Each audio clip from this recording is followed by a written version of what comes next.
বুড়ি আছে, আকাশ আছে,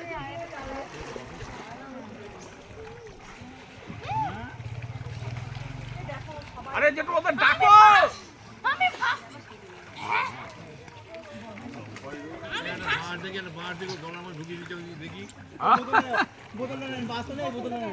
বাবলিং করতে বলো, মেয়েকে বাবলিং করতে বলো, না করলো না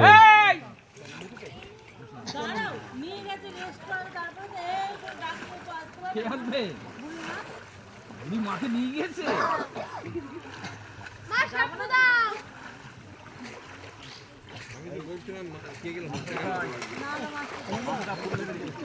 এরকম যেটুকু আছে